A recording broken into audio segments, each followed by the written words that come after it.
हम सभी सनातन धर्मावलंबी को मनुस्मृति दिवस की हार्दिक शुभकामनाएं भेंट करते हैं।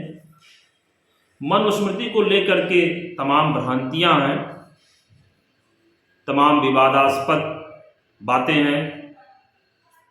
हम बताना चाहते हैं कि जो लोग भ्रांतियां फैलाते हैं या विवादास्पद बातें करते हैं, या तो उनका उद्देश्य कुछ और है या उनके ज्ञान का अभाव है। जो मनुस्मृति का मूल स्वरूप है उसका अगर अध्ययन किया जाए तो ये सिद्ध होता है कि यह एक सनातनी संविधान है, न्याय व्यवस्था की एक पुस्तक है, जीवन जीने की कला को सिखाने वाली एक पुस्तक है। लेकिन इसको लेकर के तरह तरह की भ्रांतियां हैं। आपको बताते चलेंगे कि मैक्स मूलर एक जर्मनी का विद्वान था, जर्मन विद्वान था, जिसको संस्कृत बहुत अच्छी आती थी।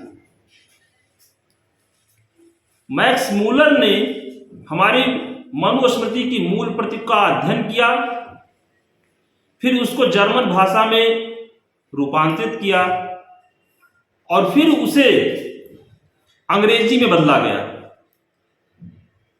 क्योंकि अंग्रेज हमारे देश में आए थे और उनको यह बाखूबी पता चल गया था कि यहाँ की अध्ययन से यह देश आगे है, तो इनकी जो अच्छी अच्छी पुस्तकें हैं उसको नष्ट करने, उसको तोड़ने मरोड़ने का काम उसने किया। मैक्स मूलर द्वारा जो एक प्रति नई तैयार की गई, उसमें तमाम गलतियां दिखाई गई, मनुस्मृति के प्रति तमाम चीजें गलत बताई गई और संभवतः आज लोग उसी का अध्ययन करके या सुन करके उसी मनुस्मृति की बातें करते हैं। दूसरी चीज आपको बताते चले कि विलियम हंटर, जो कि एक अंग्रेज था, बहुत ही अच्छा संस्कृत का विद्वान था। विलियम हंटर ने तमाम भारत की धार्मिक पुस्तकें का अध्ययन किया, फिर अंग्रेजी में उसको कन्वर्ट किया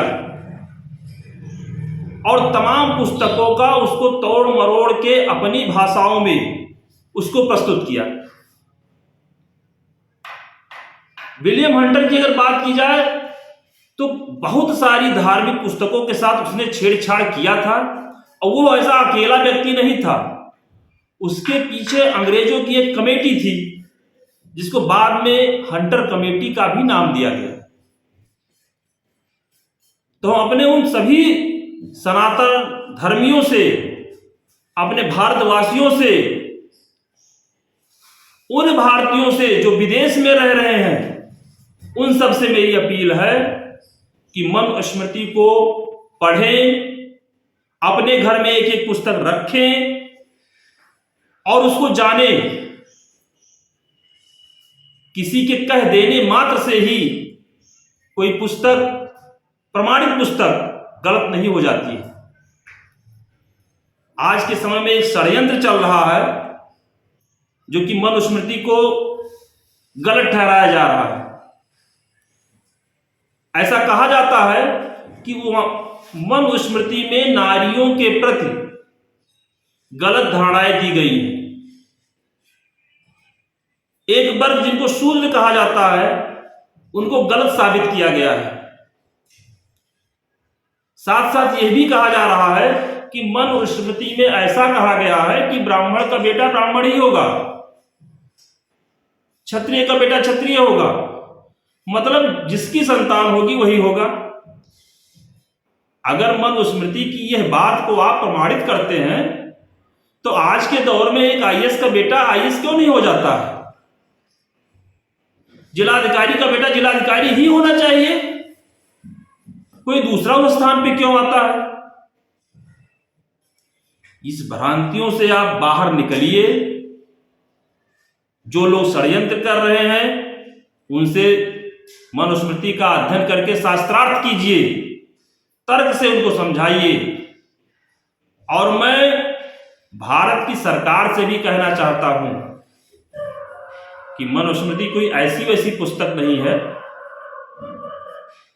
इसके साथ राजनीति नहीं होना चाहिए, इसको पाठ्यक्रम में डालना चाहिए और पाठ्यक्रम में डाल करके अध्ययन के लिए बच्चों को बाध्य करना चाहिए, इसको पढ़ाना चाहिए, इसकी अच्छाइयों को ग्रहण करना चाहिए।